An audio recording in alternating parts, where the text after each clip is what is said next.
Hi everyone, my name is Aleece and I'm a third year clinical psychology graduate student here at the University of Waterloo, and I'm going to be telling you a little bit about my research conducted under the supervision of Dr. Allison, which explored the impact of daily self-compassion on eating disorder symptoms. So what is self-compassion? Well, self-compassion is conceptualized as being perceptive to one's own suffering and extending feelings of kindness and gentleness towards the self in order to alleviate it. Over the last decade, there's been a growing body of research suggesting that higher levels of trait self-compassion are beneficial for one's body image and eating behaviors. However, while self-compassion is predominantly conceptualized as a stable trait variable, recent research suggests that self-compassion can naturally fluctuate from one day to the next within a person. Specifically, recent findings suggest that on days that individuals are more self-compassionate than usual, they report less eating pathology and more positive attitudes towards their body.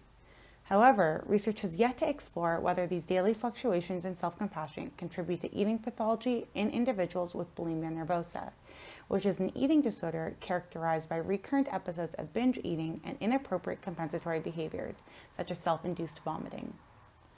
Thus, the goal of our study was to examine the extent to which self-compassion fluctuates day to day within individuals with bulimia nervosa and whether these daily fluctuations contribute to eating pathology. To do this, we recruited a sample of 124 women who met the diagnostic criteria for bulimia nervosa from the University of Waterloo and the surrounding community. For 2 weeks, participants completed nightly reports of their daily self-compassion and eating disorder symptoms. To analyze our data, we used multi-level modeling due to our nested data structure. In these models, daily self-compassion reflects how much a participant's level of self-compassion on a particular day deviated from her average level of self-compassion over the 2-week study period. So what did we find? Well, first, we found that levels of self-compassion fluctuated almost as much from one day to the next within a person as they did between people. This suggests that self-compassion is not a stable construct and instead varies naturally day to day.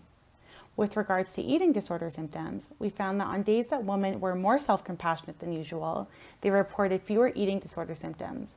Specifically, they reported less dietary restraint, body shame, clinical impairment, and a lower likelihood of binge eating and engaging in inappropriate compensatory behaviors. Taken together, these findings suggest that daily increases in self-compassion are associated with lower levels of eating disorder symptoms for individuals with bulimia. While preliminary, these findings may suggest that by increasing self-compassion on a given day, such as through meditation or letter writing, an individual with bulimia may experience a reduction in their eating disorder symptoms.